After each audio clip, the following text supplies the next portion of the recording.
Bonjour à tous, je suis Jonathan Filion et je suis très heureux de vous retrouver à nouveau pour Overtime NHL, le 4e épisode de la saison. Grande nouveauté cette semaine, une première pour notre invité. On recevra Gary Sheehan, l'entraîneur du HC Franche-Montagne pour la toute première fois sur Overtime NHL. On est très heureux de le recevoir. C'est un entraîneur qui suit encore beaucoup les activités de la NHL. J'ai eu plusieurs fois l'occasion de lui en parler. C'est toujours très, très intéressant d'avoir son avis. Donc, il fera partie de notre équipe d'invités au courant de cette saison d'Overtime NHL. Je voulais également revenir un petit peu sur le dernier épisode et vous remercier de votre compréhension. On a été pris un peu par la réalité des épisodes préenregistrés puisque, à peine 16 heures là, avant la diffusion d'Overtime NHL, les sénateurs d'Ottawa ont annoncé le congédiement de leur directeur général, Pierre Dorion. Évidemment, ça ne se retrouvait pas dans notre épisode d'Overtime NHL puisque l'épisode était déjà préenregistré, mais on va certainement en parler au cours de l'épisode d'aujourd'hui. Également, je vous rappelle qu'Overtime NHL, là, pour ceux qui ne peuvent pas écouter ou regarder en entier l'épisode d'aujourd'hui, c'est disponible en tout temps sur nos différentes plateformes numériques, que ce soit Facebook, YouTube, notre site Internet, sur notre application numérique, également sur les sites d'écoute en streaming comme Apple Podcast, comme Spotify et SoundCloud. Et également, c'est en rediffusion à la télé sur MySports 1 les jeudis dès 20h. Voilà, tout est dit. Sans plus attendre, on va commencer ce premier épisode avec le segment Hop Suisse.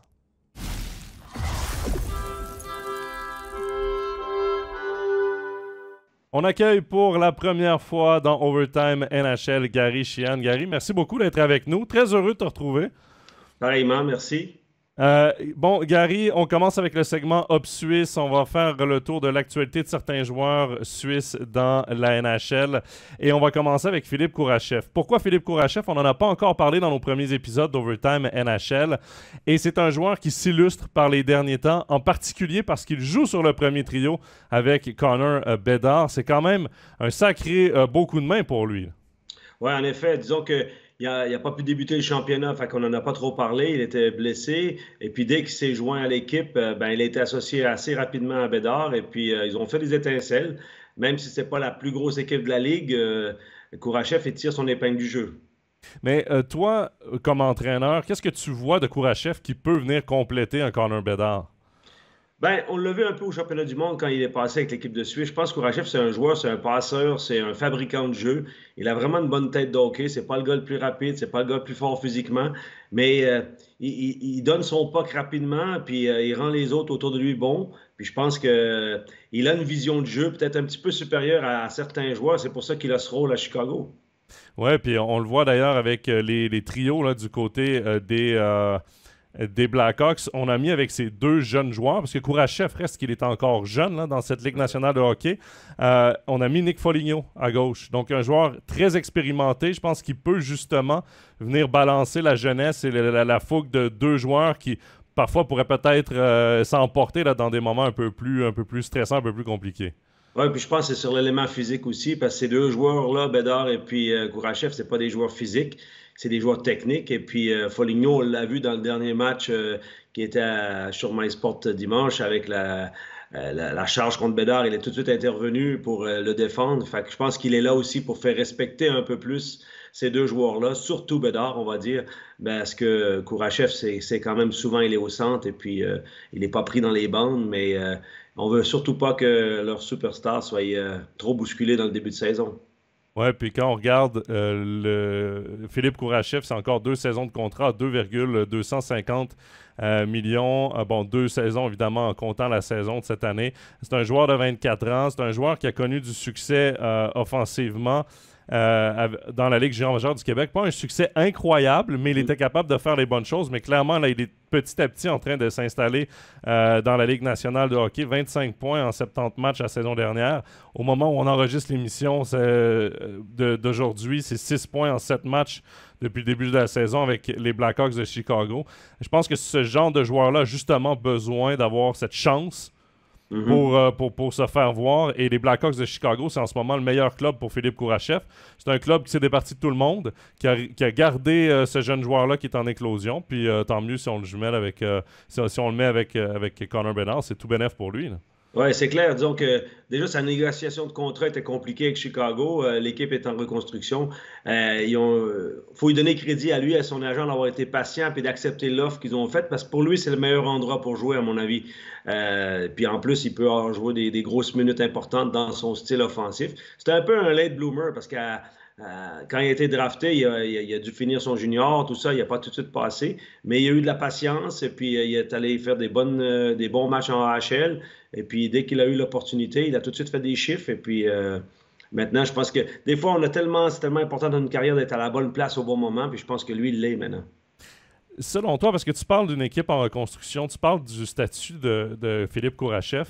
Selon toi, pour le développement d'un joueur, qu'est-ce qui est mieux, une équipe en reconstruction ou une équipe bien bâtie? Ce que je veux dire, c'est que dans une équipe bien bâtie, tu as peut-être un petit peu moins de temps de glace, mais tu joues avec des meilleurs joueurs. Dans une équipe en reconstruction, plus de temps de glace, mais de moins bons joueurs. Qu'est-ce qui est l'idéal? Est-ce qu'il y a vraiment un format idéal pour développer un joueur?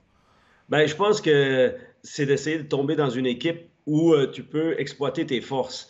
Disons que Kourachev serait dans une équipe quatrième centre, il ne pourrait pas prendre d'initiative offensivement à moins d'arriver sur la troisième ou la deuxième ligne. Puis automatiquement, ben, son jeu défensif n'est probablement pas sa force. Puis il doit développer ça. Fait que finalement, je pense que ces joueurs-là ont meilleur temps d'être dans une position où ils peuvent s'exploiter selon leurs forces. C'est clair que si tu n'as pas de qualité défensive, tu ne vas pas t'en sortir, mais ça s'apprend ça aussi en cours de route. Mais à mon avis, c'est le bon fit pour lui. Être dans une équipe supérieure, peut-être les résultats seraient aussi bons, mais tu es plus vite échangé, tu es plus vite dans un tournus sur le troisième, quatrième bloc que quand tu arrives à faire les deux premiers blocs. On va parler d'un joueur justement qui a cherché son rôle dans certaines équipes, qui est passé d'ailleurs par Chicago, c'est Pius Suter. Lui non plus, on n'en a pas beaucoup parlé depuis le début de la saison.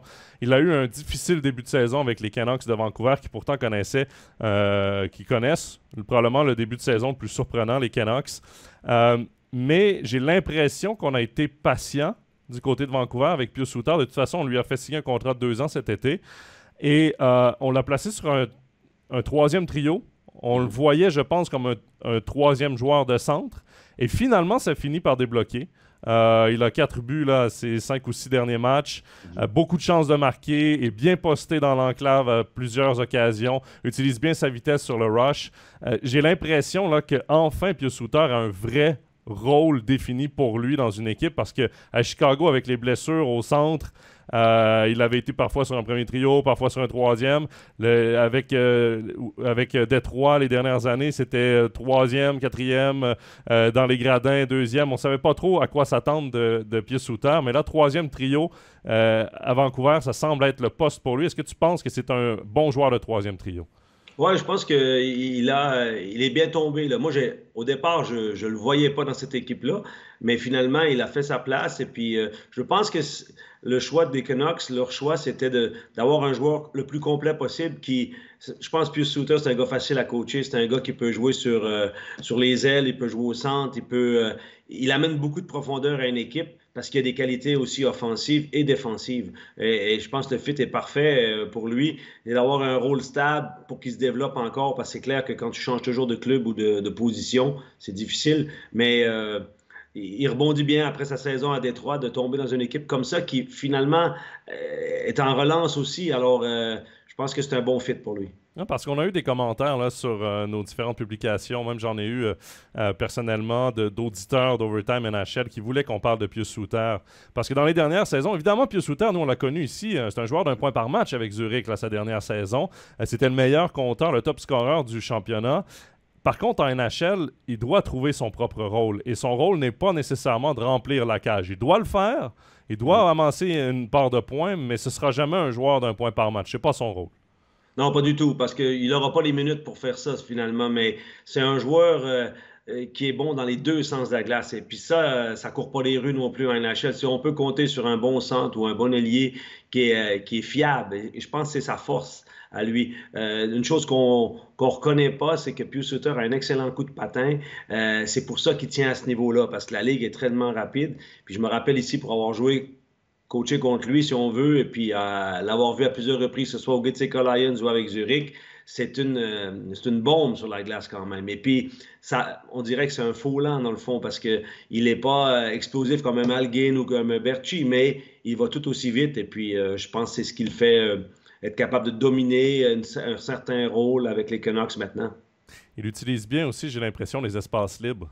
Il est rapide pour aller dans les espaces libres et ça lui donne cette espèce de seconde qu'on dirait qu'il ralentit un peu le jeu, mais tout en ayant un pace très, très élevé. Moi, c'est ce que je vois beaucoup de Pius Suter Oui, je aussi. pense que c'est un peu ça. Il y a un bon pace. Et puis, il faut lui donner, il y a le flair du but. Il y a le flair du but. Même si tu finis pas premier scoreur de la Liga ici, la National League, à 24 ans ou je ne sais quoi, puis par chance. C'est parce que tu as le flair un peu, tu as le pif du jeu offensif. Et puis, encore son dernier but, il va traîner dans la cage et puis c'est un tap-in, mais il est là, quoi.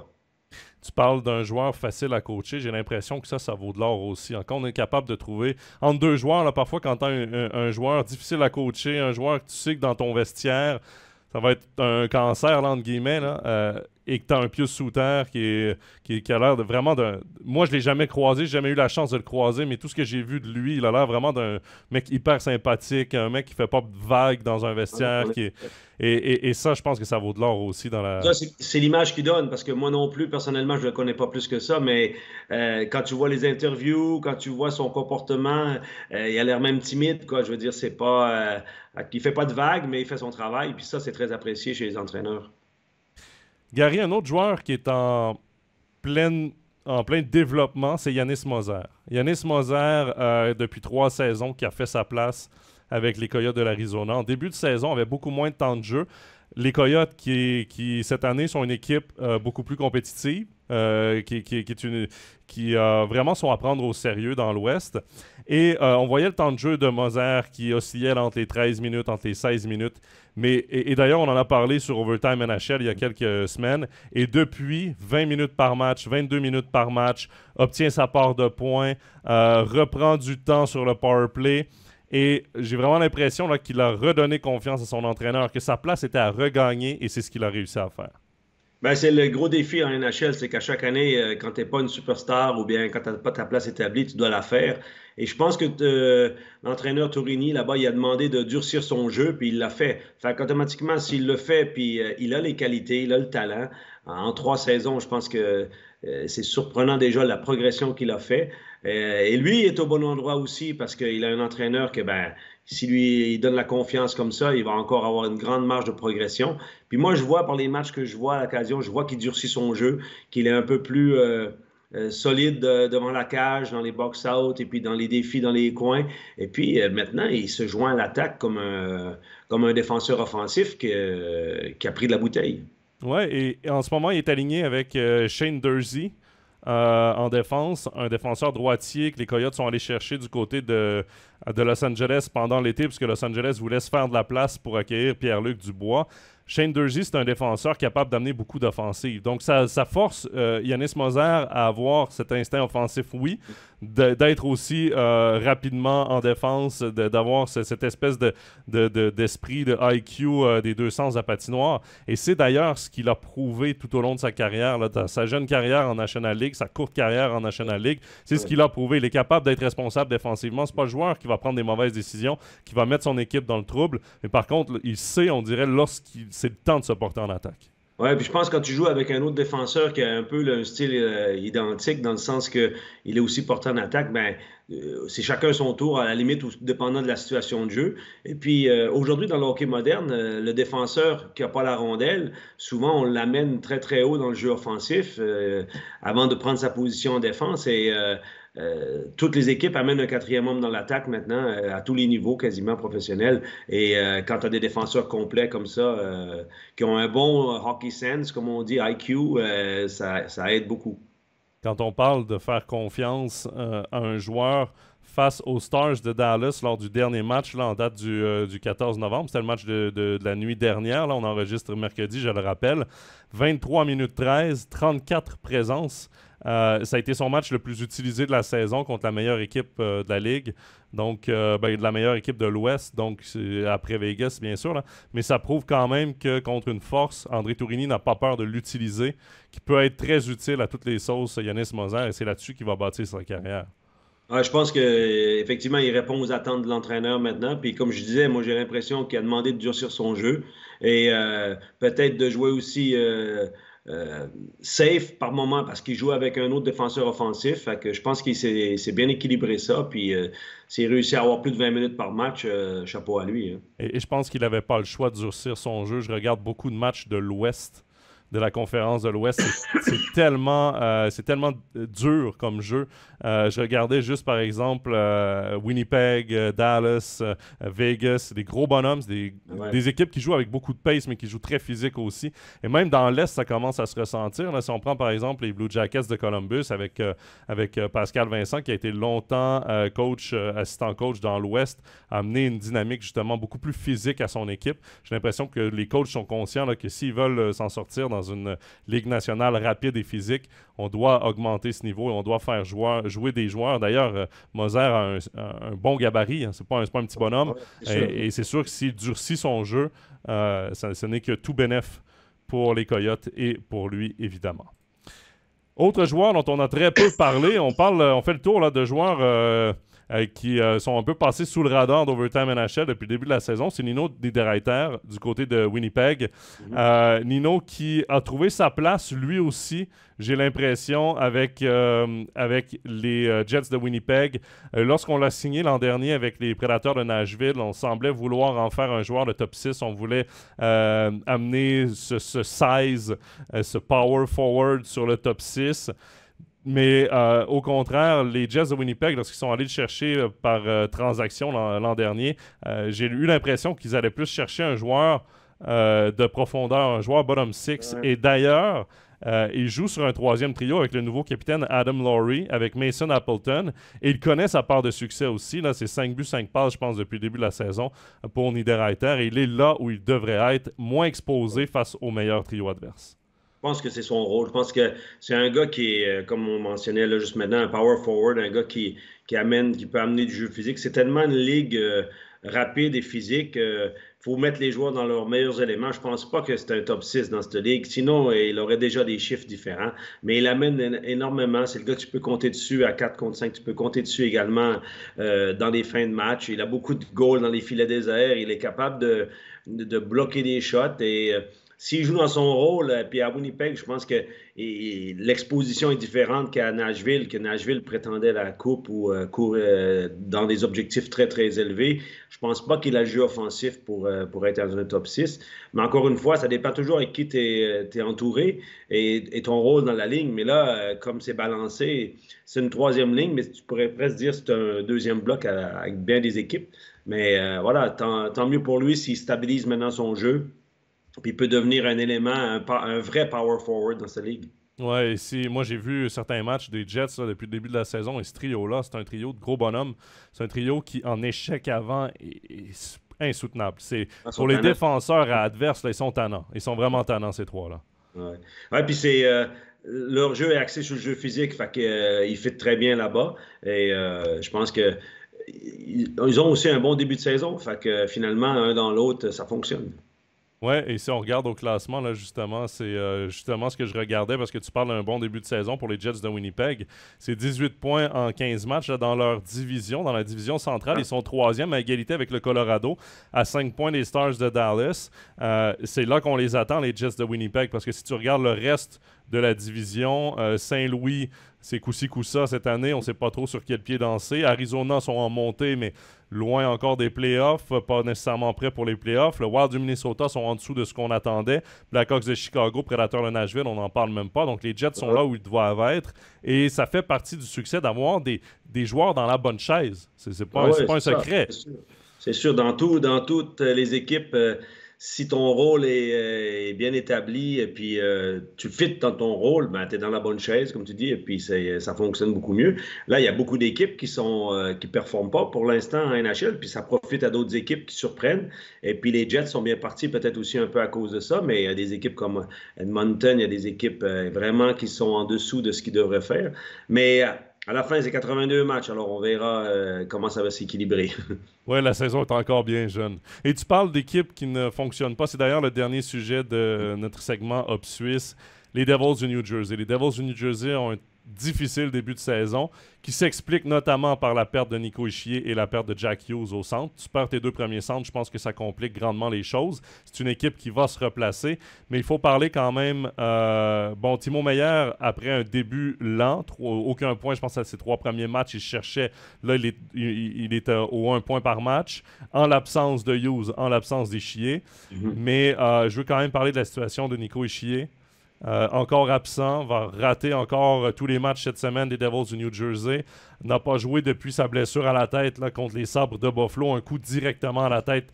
Ça sent la grosse commotion cérébrale pour lui là, parce qu'on n'a vraiment aucune nouvelle, même pas à l'entraînement, rien du tout pour Nico Hischier. Oui, il garde le secret, on va dire, autour de sa situation, mais je pense que c'est bien une commotion. Mais effectivement, c'est cette équipe-là, mais je me rappelle même sur le plateau MySport d'avoir parlé des Devils en début de saison par rapport au fait qu'il y avait 4 Suisses dans l'équipe et puis qu'ils visaient d'aller très, très loin cette saison. Puis je pense qu'ils ont une équipe qui est solide, mais dès que tu perds ta colonne vertébrale... demander à n'importe qui, c'est très difficile. Et là, autant Hischier que Jack Hughes, dans leur rôle à 5 contre 4, dans leur rôle sur les face-offs et tout, c'est quand même des joueurs dominants. Et puis, reste encore une fois que malgré ça, il y a des équipes qui peuvent s'en sortir sans 1 ou 2 bons joueurs. Mais il te faut des gardiens de but qui sont au top niveau. Puis là, c'est pas le cas. Fait que c'est un petit peu... ils sont un petit peu perdus dans le nuage là, présentement. Puis tant que ces joueurs-là vont pas revenir... ou certains autres ne vont pas hausser leur niveau de jeu. Même si Meier le fait maintenant, ça ne suffira pas. Il va falloir avoir plus de monde. Je trouve intéressant que tu parles des gardiens de but parce que c'est une situation au New Jersey. On a décidé d'y aller avec Vitek Vanecek et avec Akira Schmid. Akira Schmid qui avait surpris tout le monde en play-off la saison dernière, qui s'est vraiment fait un nom grâce à ses performances en play-off à travers la NHL. Mais pour une équipe qui visait là, les play-offs, qui visait peut-être la Coupe Stanley, est-ce que tu penses que c'est un duo qui peut tenir la route jusqu'à la toute fin? Ouais, honnêtement, je pense pas. Je pense pas parce que on voit encore, si on cite New Jersey avec le problème de gardien de but maintenant, parce qu'ils sont jeunes, c'est vrai qu'ils ont fait, tu sais, tu fais une super première saison, tu fais des super playoffs, après il faut confirmer, la pression augmente et tout ça, puis je pense qu'on a 2 gardiens là qui sont un peu en manque d'expérience encore. Même à Edmonton avec Skinner, on dit il a fait une super saison l'année passée, ben là aujourd'hui ça fonctionne pas parce que le gars il est encore jeune et puis manque d'expérience. Puis quand tu vises une Coupe Stanley, tu n'as même pas un numéro 1 dans ton but, que ce soit à Los Angeles, que ce soit à New Jersey. Je trouve que c'est épilogué un peu parce que sans un numéro 1 dans le net, c'est difficile de gagner une Coupe, je pense. Ouais, et pour l'instant, Akira Schmid, là, pour ceux qui se posent la question, est utilisé comme un 2e gardien derrière Vanecek, a joué 5 matchs, 4 départs depuis le début de la saison. Ses chiffres sont pas affreux, mais ils sont pas très bons non plus. Évidemment, l'échantillon est très petit là, pour Akira Schmid, mais ça n'aide pas quand tu as des joueurs comme Hischier qui est tellement responsable, qui est absent. Hischier, c'est pas le joueur le plus flashy sur une patinoire. Là, il a que 2 points, il avait que 2 buts en 7 matchs depuis le début de la saison, mais c'est un joueur qui fait tellement tout bien, que ce soit en piqué, que ce soit à 5 contre 5. Il en crée très peu des revirements dans son territoire, des revirements dangereux. Ça aide un gardien aussi là, d'avoir moins de chances à 1. Et Jack Hughes, c'est le contrôle de la rondelle. Il passe tellement de temps avec la possession du puck que quand il n'est pas là, c'est sûr et certain que l'autre équipe a un petit peu plus de possession aussi. Non, un gars comme Hischier, il est irremplaçable présentement. C'est un des 3 joueurs les plus complets de la Ligue. Tu vois, je veux dire, quand tu es nominé à être le joueur offensif-défensif de la Ligue, c'est vraiment un joueur responsable. Et puis, on voit que ça fait un gros trou chez les Devils. Espérons pour lui qu'il sera de retour au moins en décembre. Ouais, et avec la retraite de Patrice Bergeron, il ne faudrait pas se surprendre dans les prochaines années de voir Hischier mettre la main sur ce trophée Selke là, remis aux joueurs défensifs, à l'attaquant défensif par excellence de la Ligue nationale de hockey. Parce que quand les Devils vont être une équipe plus établie comme étant une équipe dominante et potentiellement championne de la Ligue nationale de hockey, Nico Hischier va être certainement l'un des grands rouages de cette équipe. Sûrement, sûrement. Gary, c'est ce qui met fin au segment Hop Suisse, mais tu as déjà mis la table en parlant de Stuart Skinner et des Oilers d'Edmonton. On va se diriger du côté du segment Head-to-Head. Segment Head-to-Head avec Gary Sheehan. Gary, c'est très simple. Je donne une affirmation. Tu me dis si tu es en accord ou en désaccord avec cette affirmation. Je fais de même et on en débat ensuite. Et tu as parlé il y a quelques instants de Stuart Skinner, de la situation des gardiens de but du côté des Oilers d'Edmonton. Et la première affirmation est bien simple. Après avoir congédié leur entraîneur-chef, les Oilers doivent maintenant tout faire pour régler leurs problèmes de gardien. Ben, je pense qu'il aurait pu le faire avant pour sauver la peau de l'entraîneur, mais je pense que lui le demandait depuis longtemps. Même si Skinner a connu une très très bonne saison comme recrue l'année passée, puis c'est un gros bonhomme, tout était open pour que ça continue, puis il a un peu de peine dans ce début de saison. Mais quand on vise les grands honneurs dans une ligue, et surtout avec des joueurs comme Draisaitl, McDavid et les autres, Nurse et tout ça, ces gars-là sont à une, deux saisons de gagner finalement une Coupe Stanley, mais il faut être équipé. Puis dans le but, il faut de la profondeur aussi. Puis il en manque là. Moi, je pense que c'est primordial pour les Oilers d'aller chercher un gardien parce que, bon, Stuart Skinner, je pense qu'il fait partie de la solution. Moi, je pense que Stuart Skinner, c'est peut-être juste trop rapide pour lui. Là. C'est sa deuxième saison. Il avait connu une bonne première saison, avait réussi à voler le poste de numéro 1 à Jack Campbell. Là, cette saison, c'est plus compliqué.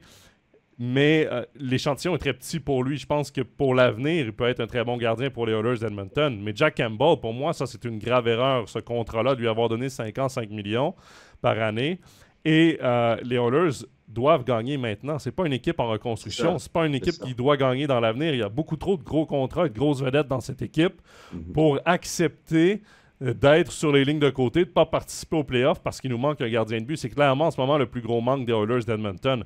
Par contre, Gary, qu'est-ce qu'ils peuvent donner? Parce que les Oilers d'Edmonton ont soit d'énormes contrats à des joueurs vedettes ou de petits contrats à des joueurs qui n'intéresseront pas nécessairement les autres équipes. Il n'y a pas d'entre-deux là que tu peux dire, ben, on sort un gros contrat, on fait... Parce qu'en ce moment, la Ligue nationale de hockey, c'est beaucoup autour du plafond salarial que ça se joue.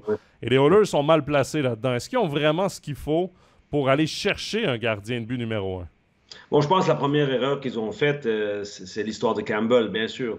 Maintenant, à mon avis, des choix au repêchage, on ne sait pas trop quelle est leur situation, mais soit d'en perdre quelques-uns pour un gardien, mais il faut aussi voir que la marge de manœuvre, elle est mince. Trouver un bon gardien de but, déjà sur le marché autonome, ils se sont plantés avec Campbell, et puis maintenant, ils auraient pu récupérer un Quick ou un gars comme ça en cours de route l'été, mais est-ce que ça aurait fait l'affaire? Je pense que ce n'était pas leur vision. Ils avaient beaucoup dans l'idée que Skinner ferait le job, je pense. Mais maintenant, il n'y a que par la transaction, je pense, en essayant de bouger Campbell, mais comme Campbell a un gros contrat. Mais maintenant, comme les équipes échangent des joueurs puis continuent à les payer, alors il y a moyen sûrement de régler ça, mais il faut trouver l'équipe et puis un gardien supérieur à Skinner déjà. C'est pas évident. Oui, parce que quand on regarde les équipes de la Ligue nationale en ce moment qui ont 3 gardiens, ou 3 gardiens prêts. Là, évidemment, il y a le Canadien de Montréal qui revient tout de suite avec un vétéran comme Jake Allen qui pourrait aider clairement dès aujourd'hui les Oilers d'Edmonton. Mais sinon, si on prend Caden Primo à Montréal, c'est un gros point d'interrogation. C'est pas nécessairement un gardien où tu t'améliores pas nécessairement dans l'immédiat devant la cage. Si tu prends par exemple Buffalo qui ont 3 gardiens, bon là il y a des blessures aussi à Buffalo, mais c'est 2 gardiens d'avenir et un pour sécuriser un peu les deux. Je pense pas que Buffalo est prêt à se départir d'un des 3. Et lorsqu'on fait le tour des équipes comme ça qui ont 3 gardiens, là, NHL, qui peut vraiment se départir d'un gardien à part le Canadien peut-être avec Jake Allen, mais qu'est-ce que le Canadien peut aller chercher à Edmonton? C'est ça la grande question. Et c'est là où je pense que les Oilers sont un peu pris dans tout ça et peut-être qu'ils se sont dit, ben, si on n'est pas capable d'aller chercher un gardien, parce qu'il n'y a rien sur le marché en ce moment d'intéressant vraiment pour nous aider dans les médias, on fait quand même un gros coup en enlevant le coach, mais moi, je pense que c'est une solution qui ne peut pas tenir sur le long terme. Ça peut être bon sur le court terme, l'électrochoc, OK, il passe. D'ailleurs, ils ont enchaîné 2 victoires de suite, une avec Jay Woodcroft et une avec leur nouvel entraîneur. Je ne suis pas certain que cet électrochoc-là va tenir longtemps en gardant ce tandem de gardiens. Non, je pense aussi que peut-être la saison est encore un peu jeune pour qu'ils se donnent un petit peu de temps. Ils ont fait ce choix de changer l'entraîneur. Maintenant, si la situation change, ils vont espérer que ça tienne le plus longtemps possible. Puis peut-être à la période des fêtes, quand ils verront leur positionnement, puis vraiment le push qu'ils peuvent faire pour la Coupe, mais peut-être là, on peut faire des transactions qui pourraient être un peu plus intéressantes, soit avec le gardien de Boston. Mais ces équipes-là, ils courent tous après la même chose, la Coupe Stanley. Fait que c'est difficile de bouger dans les meilleures équipes des gardiens de but. Mais je pense qu'à Montréal, ils devront prendre une décision aussi avec Allen, parce que travail à 3, est-ce que Primo est prêt pour travailler avec Montembeault? Ça fait non plus pas des gros gardiens numéro 1 encore, ça. Je veux dire, et puis, leur équipe est quand même sur un bon début de ce championnat. On va dire, ben, ils jouent 500, fait que ça va encore.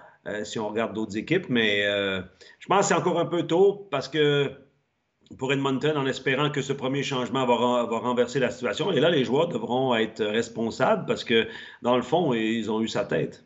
Et c'est là que tu vois que les Oilers d'Edmonton sont bâtis différemment de toutes les autres équipes. Parce que quand cette équipe-là ne marque pas 4 à 5 buts, elle perd. C'est aussi simple que ça. C'est une équipe qui concède beaucoup de chances de marquer à 1 parce qu'il y a des joueurs qui... Tu sais, Connor McDavid est un joueur exceptionnel. Là. Oui, c'est probablement un de ses pires débuts de saison en carrière, mais il a un point par match, là, on s'entend. C'est pas non plus une catastrophe, mais dans ses standards à lui, c'est... Mais c'est un joueur qui triche quand même. C'est un joueur qui triche. Il y a des joueurs à Edmonton qui trichent parce qu'ils ont énormément de talent offensif. Donc, c'est une équipe de contrôle de puck. C'est une équipe qui marque beaucoup de buts, mais qui accepte d'en encaisser aussi beaucoup. Et c'est pas et là, on voit que lorsque ça ne marche pas offensivement comme ça devrait marcher, il y a énormément de lacunes niveau défensif, que ce soit dans la brigade défensive qui est très poreuse, qui n'a pas beaucoup de profondeur. Devant la cage, c'est un problème qui dure depuis longtemps à Edmonton. Dernier vrai premier gardien à Edmonton, c'était qui? Dwayne Roloson qui me vient en tête. Et c'était en fin de carrière, Roloson, Andy Moog. Sinon, on remonte à qui? Grenfjord? Ça commence à... Non, c'est ça, ça commence à faire loin. Donc, à voir si les Oilers bougeront, mais ce sera certainement un dossier à suivre dans les prochaines semaines. Deuxième sujet, la NHL doit donner l'exemple et obliger le port du protège-cou. Ben moi, je suis d'accord avec ça. Je pense qu'aujourd'hui, si on arrive dans le hockey mineur à l'obliger d'une certaine façon, puis je pense qu'il s'est bien développé depuis le temps. Avant, c'était vraiment un truc qui te montait jusqu'au hauteur des oreilles et puis tu n'étais pas à l'aise. Aujourd'hui, c'est un col roulé, quasiment. On a les chaussettes aussi pour prévenir les coupures sur les tendons d'Achille, les chevilles. On a au poignet aussi la possibilité avec des t-shirts à manches longues qui sont aussi prévus à cet effet. Je pense que c'est un must. C'est un must pour la sécurité des joueurs. Et après, on voit que maintenant, ça va se faire. Les ligues vont être obligées d'un petit peu de suivre parce qu'au niveau intégrité, si on veut, du joueur, parce que c'est rendu quand même tous les sports avec un casque, un risque, mais je veux dire, si on peut prévenir les endroits où peut y avoir des coupures, ben ça pourrait déjà... c'est dommage qu'il doit arriver un truc comme ça pour le réaliser encore plus, parce que ça pendait au bout du nez. Moi, j'ai connu Clint Malarchuk, un gardien de but des Sables de Buffalo, qui avait joué pour les Nordiques de Québec longtemps, mais c'était atroce, mais il s'en est sorti. Mais après, pendant une semaine, oui, ça a fait des vagues, mais après, il n'y a plus rien, quoi. Ouais, il y a eu Richard Zetnik aussi là, il y a quelques années, alors qu'il jouait avec les Panthers de la Floride, qui avait été coupé au cou. Lui aussi, sans graves conséquences, heureusement. Mais là, il y a eu graves conséquences du côté de la Ligue britannique, avec la mort d'Adam Johnson. Moi, je trouve que la NHL n'a pas le choix d'emboîter le pas avant les autres ligues. Doit être l'exemple d'abord et avant tout. Et juste dans le match de la nuit dernière, Caden Goulet a reçu un coup de patin accidentel au visage. Un joueur qui tombe, le patin lève, lui est en train de se pencher directement au visage. 5 cm plus bas, c'est au cou. Là, il y a quelques joueurs vedettes qui commencent à en porter, quelques joueurs qui sont touchés par l'événement qui commencent à porter le protège-cou. La Ligue nationale devrait se positionner clairement là-dedans parce qu'évidemment, je pense que les ligues juniors canadiennes vont obliger le port du protège-cou. La Ligue britannique l'a obligé aussi. Pourquoi pas la NHL tout de suite? Dans tous les sports au monde, lorsqu'on fait des révolutions au niveau sécurité, c'est parce qu'il y a eu un drame avant. La Formule 1, par exemple, maintenant avec le halo, là, l'espèce de protection au-dessus du casque, les pilotes n'en voulaient pas, mais c'est à la suite d'un décès qui a eu... consultation, puis qu'on en est arrivé à cette protection-là, et maintenant, plus personne n'en parle, ça fait partie des bagnoles, et ça a sauvé des vies. Ne serait-ce que pour sauver une seule vie, je trouve que la Ligue nationale de hockey devrait penser à la protection de ses joueurs, de son spectacle, là, parce qu'il reste que les joueurs, c'est le spectacle, c'est ça pourquoi les gens payent pour aller voir les matchs de la Ligue nationale de hockey. Pourquoi pas les protéger de la bonne façon? Lorsque Jacques Plante a décidé de jouer un match avec un masque protecteur, il s'est fait pointer du doigt. Évidemment, là, on remonte dans les années 50, mais il faut toujours un moment et tout le monde se dit « Mais non, mais c'est exagéré, non, mais pourquoi? » Et ensuite, ça devient la norme. La Ligue nationale doit mettre la norme sur le protège-cou. Moi, toutes mes années que j'ai joué dans le mouvement junior, dans le hockey junior au Québec, le protège-cou était obligatoire, c'était même pas une question. Si on n'avait pas le protège-cou et que l'arbitre nous voyait, il nous renvoyait directement au vestiaire. Et si on revenait pas avec la pièce d'équipement, on pouvait pas jouer. Je pense que la Ligue nationale est rendue là. On est rendu là en 2023. Il y a eu une tragédie. Malheureusement, on doit avoir la discussion après la tragédie. On aurait dû l'avoir bien avant la tragédie. Oui. Mais pourquoi pas emboîter le pas tout de suite? Moi, c'est la question que je me pose et je me demande ce qu'attend la Ligue nationale pour se positionner. Effectivement, moi, je trouve que ça tarde terriblement, surtout qu'il y a beaucoup de stars qui ont pris les devants. Puis même, j'ai apprécié des joueurs en Suisse qui l'ont fait aussi, parce que vraiment, c'est aussi maintenant que ce sport est rendu tellement... Ouais, on essaie toujours de changer les règles, on essaie toujours d'adapter, rendre du spectacle, tout ça. Ça va hyper vite, les gars sont hyper puissants, on ne sait pas quand est-ce que ça va s'arrêter, ça va aller encore plus vite. Et on doit adapter des règles et ça serait tellement facile à faire maintenant, malheureusement, à cause que la conséquence de Goulet hier soir, elle est à 3-4 cm peut-être d'être beaucoup plus grave, mais il y a eu de coupures au visage. Je ne veux pas avec la... Maintenant, des fois, c'est ta propre visière qui te coupe, des fois, c'est le patin, c'est accidentel, mais quand on parle de la région de la gorge, je pense que là, il faut prévenir le mieux possible, puis à mon avis, il faut que d'ici la fin de l'année, ça passe. Et dernièrement, la Ligue nationale l'a fait quand même modifier des règlements pour la sécurité des joueurs. Tu viens de parler de la visière. La visière protectrice n'était pas obligatoire il y a quelques années à peine dans la Ligue nationale de hockey. Il y a eu un règlement qui disait maintenant tous les joueurs qui rentrent dans la Ligue nationale doivent avoir la visière. C'était le cas déjà chez les juniors. C'était le cas au niveau, je pense, international. Il n'y a que la Ligue nationale qui accepte encore que les joueurs ne portent pas la visière protectrice. Ouais. Et après justement des blessures tout près des yeux, tout ça, la Ligue nationale a obligé ce port de visière-là, qui est une très bonne décision, qui a fait discuter au début, mais que maintenant, il n'y a plus un seul joueur qui utilise sa clause grand-père là, pour plus porter de visière. Il y en a qui la portent très haute, là, je pense à Niederreiter, par exemple, qui la porte très haut, mais il la porte quand même, puis ça, c'est son risque qu'il prend lui, mais il a la pièce d'équipement quand même. Moi, je pense que c'est un fait qu'on néglige beaucoup trop. Déjà, le port de la visière incorrectement, c'est pas normal. Et dans le règlement, c'est bien écrit que la visière doit arriver à la hauteur du nez. Elle ne doit pas être en haut, là, parce que tu vas voir en dessous, je ne sais quoi. Puis ça, c'est pas respecté. La jugulaire n'est pas respectée par beaucoup d'équipes, par beaucoup de joueurs. Je crois qu'on est inconscient. On a des mises en échec. Comment de fois qu'on perd le casque? C'est pas normal. C'est pas normal. C'est parce qu'on veut jouer avec un casque qui n'est pas trop serré ou je ne sais trop quoi. Puis on a plutôt le look qui compte. On n'a même pas la protection pour les oreilles. Et je pense que la réglementation, elle doit être plus sévère là-dessus parce que à la fin, ça prend toujours des mois et des mois et des âges pour changer un règlement. Ça devient bureaucratique et puis c'est dommage parce qu'on perd du temps. Mais moi, le hockey mineur l'a fait, puis c'est dans les mœurs. J'avais une école de hockey où tous les gamins qui embarquaient sur la glace devaient avoir un protège-cou. Et puis sinon, on les renvoyait au vestiaire et allaient chercher parce qu'il était dans le sac. Ils ne voulaient pas le mettre parce qu'il était mouillé. Mais finalement, à la fin, c'est pour eux, c'est leur protection. Et je pense qu'on doit être plus sévère là-dessus, même dans la Ligue nationale ici en Suisse. Oui. Et d'ailleurs, justement, la Ligue nationale de hockey, la Ligue suisse, par exemple, c'est des entités qui sont tellement fortes dans toute la sphère hockey.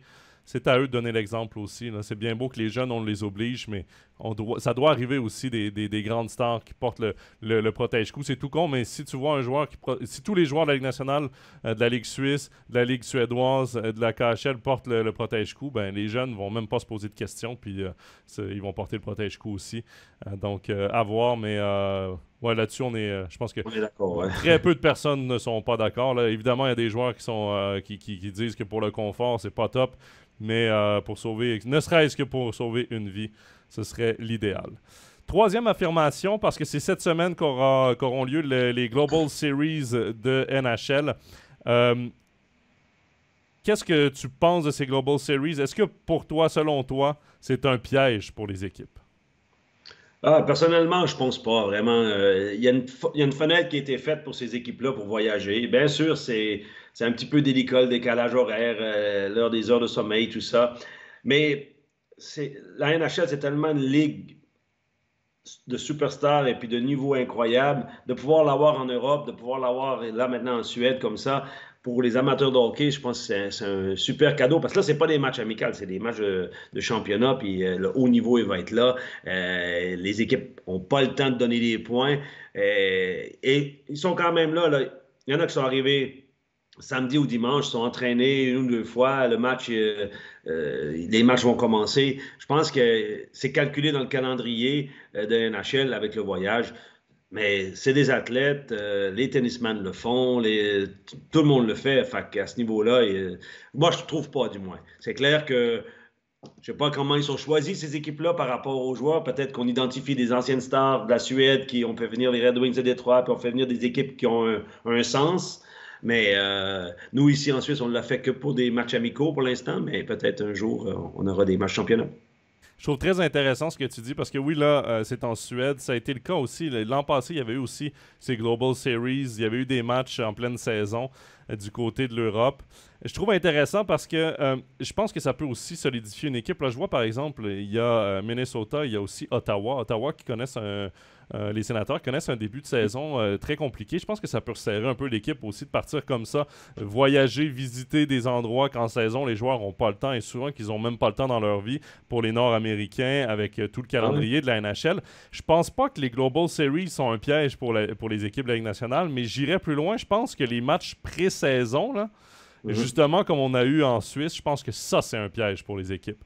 Parce que lorsqu'ils jouent contre des équipes locales, par exemple, ce fut le cas pour Nashville, ce fut le cas pour Lausanne, pour New Jersey également. Ils avaient joué contre Lausanne ou Philadelphie. Là, c'était Philadelphie, New Jersey, c'était contre Berne aussi, je crois. Mais je pense que ça, c'est un piège pour les équipes. Parce que moi, j'ai entendu beaucoup d'histoires. Les Prédateurs ne prenaient pas très au sérieux leur passage en Suisse. Et ils sont rentrés dans le premier match de la saison contre San Jose en Tchéquie. Avec la pédale, il y avait pas vraiment, ils mettaient pas tout le poids sur la pédale. Là. Ils avaient la pédale douce, ils avaient profité, fêté beaucoup ici. Je pense qu'en pleine saison, la NFL le fait aussi. La NBA le fait au Mexique. Bon, évidemment, il n'y a pas toute l'histoire du décalage horaire, mais il y a des matchs qui sont joués au Mexique. Les ligues commencent de plus en plus à vouloir étendre leurs activités, aller justement visiter d'autres coins du monde qui les suivent tout autant. Donc, je trouve que c'est une belle opportunité pour les pays comme par exemple la Suède d'obtenir, et j'espère que la Suisse va obtenir des vrais matchs de saison régulière qui vont faire partie un jour des Global Series, parce que lorsqu'on regarde les amphithéâtres européens qui accueillent ces matchs-là, je pense que Zurich maintenant, Fribourg, Lausanne, Berne pourraient recevoir des clubs de NHL. Là, c'est des amphithéâtres qui ont les capacités pour recevoir des matchs de saison régulière de NHL.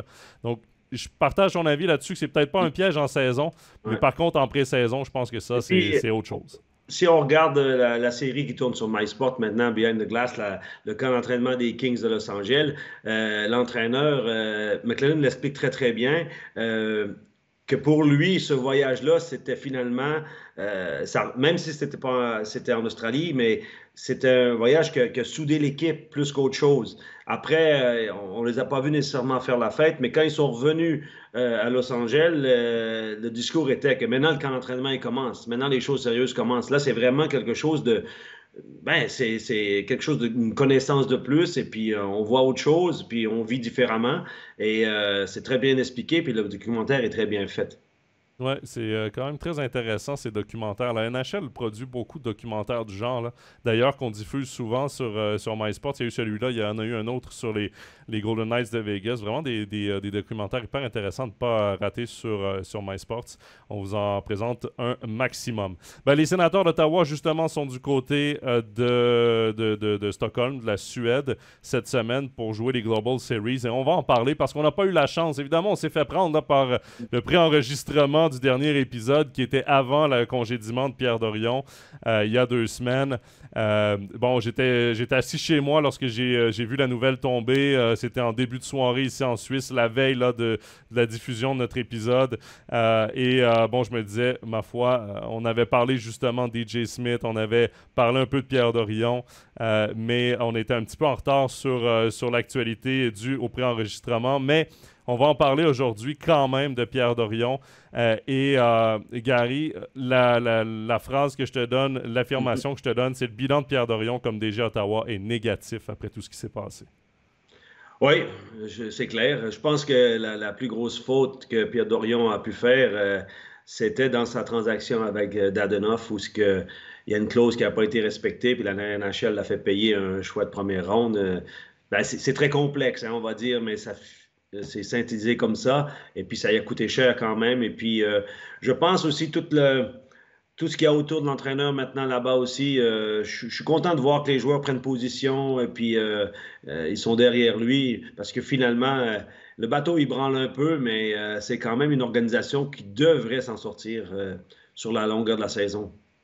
Ben, écoute, moi, je vais dans le sens contraire. Je pense pas que le bilan de Pierre Dorion est négatif. Je pense que cet épisode-là est très négatif de Pierre Dorion.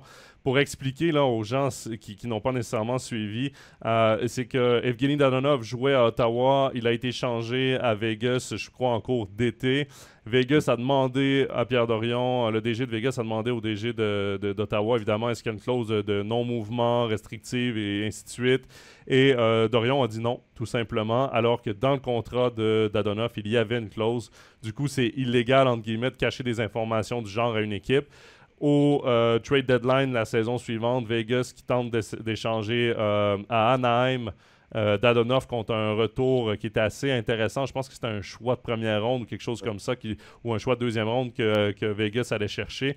Et du coup, la Ligue nationale a fait avorter cette transaction. Et le résultat, ben, c'est un choix de première ronde qui est perdu par les sénateurs d'Ottawa. Cet épisode-là, je pense que c'est très négatif. C'est une erreur de Pierre Dorion. Par contre, si on met les choses en perspective, Pierre Dorion, c'est le directeur général qui a probablement le plus petit salaire de NHL, qui a le plus petit budget, qui a la plus petite équipe autour de lui, parce que son ancien propriétaire, Eugene Melnyk, était quelqu'un qui serrait la bourse très, très serrée. Ne voulait pas dépenser un centime, ne voulait pas trop investir ou dépenser dans l'équipe. Donc, Pierre Dorion travaillait avec peut-être une dizaine de personnes autour de lui, de moins que certains clubs de NHL. Et c'est là où je pense qu'une erreur comme ça est passée. C'est malheureux pour lui parce que ça se termine négativement, mais lorsqu'on regarde son bilan, il a monté une équipe des sénateurs d'Ottawa qui a du panache, là, qui a quand même beaucoup d'avenir. Quand on regarde ses choix au repêchage, Jake Sanderson en défense, Thomas Chabot, transaction pour aller chercher Jacob Chychrun, Jacob Bernard Docker au repêchage, Eric Brandstrom en transaction avec Vegas. Quand on regarde ensuite la signature de Claude Giroux, Drake Batterson, c'est un choix de repêchage de première ronde. Riley Greig, qui cette saison vit sa première saison là, de brillante façon aussi comme jeune. Quand on regarde les Josh Norris, les Tim Stutzle, Brady Ketchuk, on peut penser aussi... Pinto aussi, qui est un choix de première ronde. Formanton, qui là joue plus non plus, mais qui a été un choix de première ronde de cette équipe-là. J'ai l'impression que dans les mouvements de personnel, Pierre Dorion s'est rarement trompé. Il était rarement dans le champ. Et évidemment, il a été pris au piège dans certaines transactions. Mark Stone qui voulait partir, ça a donné Eric Brandstrom. Évidemment, Stone, on sait à quel point c'est une vedette. Et quand on regarde, par exemple, ça n'a pas été une bonne transaction, celle de DeBrincat, qui voulait aussitôt repartir. Mais on va quand même chercher un coup balique. On va quand même chercher des actifs. Je trouve que cette équipe-là, le leg de Pierre Dorion est très bon au sénateur d'Ottawa. Oui, en effet. Je dirais que le problème, dans le fond, c'est que la dernière image qu'il va avoir laissée, c'est l'erreur de cette transaction. Est-ce que c'est volontaire, pas volontaire? C'est une faute professionnelle quand même. Ouais. Mais lui, sa marge de manœuvre, elle était très, très mince. Et avec qu'est-ce qu'il avait, il a très bien fait parce que tous les joueurs que tu as cités là, même si vous les connaissez peut-être pas tous, mais c'est des joueurs qu'on va entendre parler. Il y a des choix de première ronde et tout ça. Et le dernier qu'on a entendu parler, c'est Pinto pour cette histoire de gambling, là, ou pas de la triche, là, mais de voter, ou je sais pas de voter, mais les tirages de... Ouais, c'est bizarre, quoi. Mais il y a quand même 40 matchs de suspension. Il doit avoir fait quelque chose de croche. Ouais, mais ça, d'ailleurs, on en avait parlé sur Overtime NHL dans le dernier épisode et j'avais dit manque de transparence de la Ligue nationale de hockey. Ça aurait été, je veux dire, de justifier 41 matchs de suspension, ça aurait été, et même que la Ligue nationale en voulait plus. J'aurais aimé un peu plus de transparence, d'expliquer un peu le pourquoi du comment. Oui, parce qu'on ne sait pas vraiment. Le gars, il est juste suspendu 41 matchs. Exactement. Puis, parce que toutes les ligues ont ces règlements anti-gambling. Mais là, cette semaine, les GM sont ensemble en train de négocier ça parce que c'est pas clair, c'est pas au point pour tout le monde. Puis d'avoir justement plus de transparence, c'est une semaine importante. Là, les GM se voient, c'est en cours de route cette semaine. Puis il y aura d'autres modifications sûrement. Ben justement, tu parles des GM qui se réunissent. Notre dernier sujet, c'est un sujet d'ailleurs qui a été discuté hier mardi donc par les GM. C'est par rapport aux prolongations 3 contre 3. Certains GM voudraient, en fait presque tous les GM voudraient modifier un peu certains règlements pour augmenter le spectacle qui est déjà très grand dans les prolongations à 3 contre 3. Et mon affirmation, je reviens un peu là-dessus. Mon affirmation, ma dernière affirmation de cet épisode, il faut mettre fin au tir de barrage en NHL. Oui, ben, moi, je préfère que le jeu se terminerait à 3 contre 3, que ça durerait, être à la limite un peu plus longtemps, même si on peut pas avec tout ce qui entoure le match et les voyages et tout ça.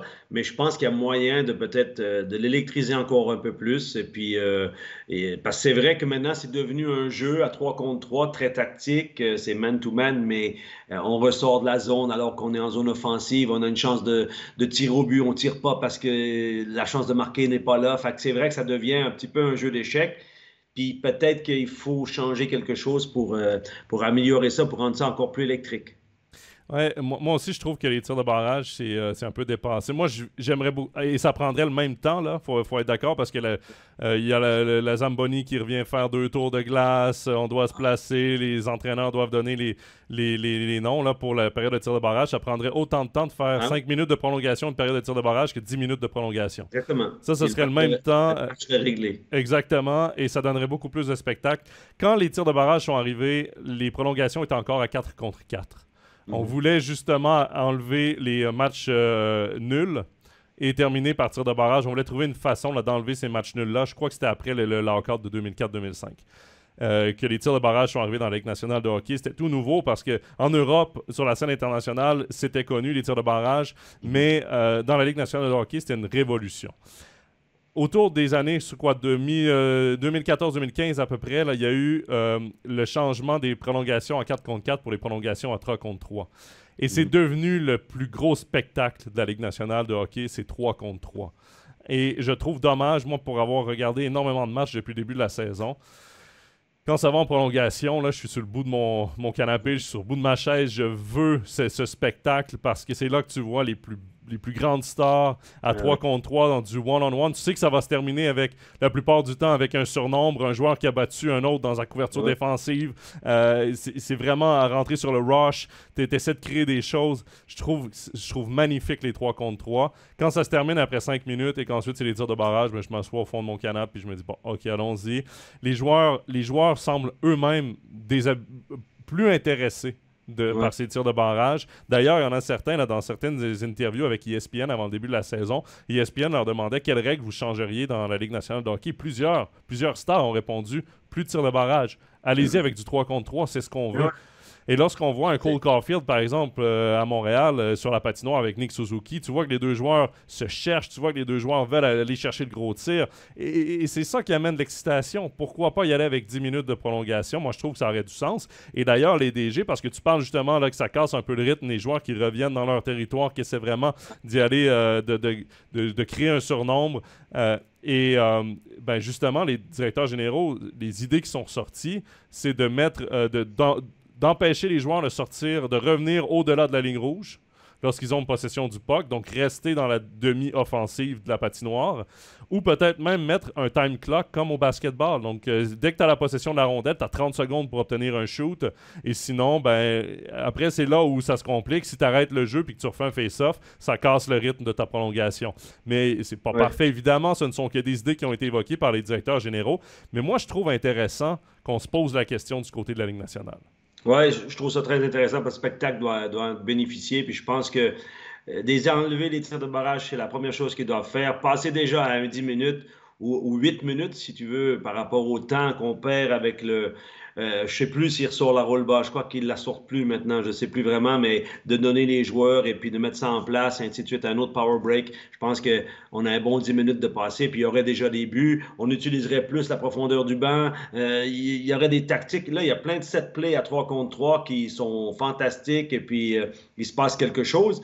Mais c'est vrai que moi, je trouve qu'elle a quand même un petit peu diminué. C'est 5 minutes et puis des fois, on a l'impression qu'on va pas là, il reste peu de temps, on va aller au barrage parce que si je fais une erreur là, et on revient, on sort, et puis on retourne, on fait une passe au gardien, et puis peut-être qu'il faut une règle ou deux pour peut-être mousser ça un peu. Puis si on va sur une plus longue période, ben automatiquement, l'électricité va revenir, à mon avis, parce qu'on va utiliser des joueurs peut-être un peu plus frais de temps en temps, puis ça va redonner un coup de rein. Puis ça m'attire à réflexion. Oui, parce qu'il y en a de moins en moins, de toute façon, des matchs là, en tir de barrage depuis les prolongations, depuis le début des prolongations à 3 contre 3. Là. Ça a beaucoup changé les résultats des matchs. Il y en a de plus en plus qui se terminent en prolongation et de moins en moins en tir de barrage. Gary, c'est ce qui met fin à notre segment Head-to-Head et à notre émission ensemble. Je te remercie d'avoir été avec nous. Magnifique première présence, très agréable et on espère te revoir un peu plus tard dans la saison. Avec plaisir. Merci beaucoup. À bientôt. Ciao. Ciao. C'est ce qui met fin à l'épisode 4 d'Overtime NHL. Je vous donne les prochains rendez-vous sur MySports. Ce samedi, 20h, les Prédateurs de Nashville affrontent les Blackhawks de Chicago. C'est dans notre match de NHL commenté en français. Ce qui veut donc dire qu'on pourra voir à l'œuvre Roman Josi affronter Philippe Kourachev et Connor Bedard, la jeune sensation des Blackhawks de Chicago.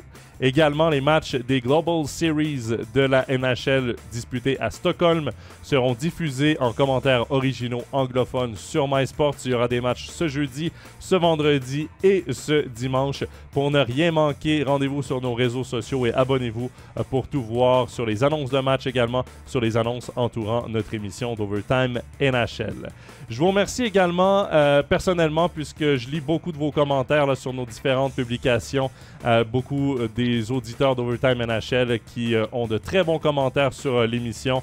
Je vous remercie, ça me fait chaud au cœur de vous lire. Continuez de nous envoyer des commentaires de la sorte. C'est toujours un grand plaisir de lire vos avis et vos commentaires. Merci donc encore à Gary Sheehan pour l'épisode d'aujourd'hui. Merci à vous de nous avoir suivis, toujours fidèles au rendez-vous. Et je vous dis à dans 2 semaines. On devrait avoir l'interview d'un joueur actif en NHL, un joueur dont le maillot se retrouve derrière moi. Je vous en dis pas plus et je vous dis à dans 2 semaines. Bye bye.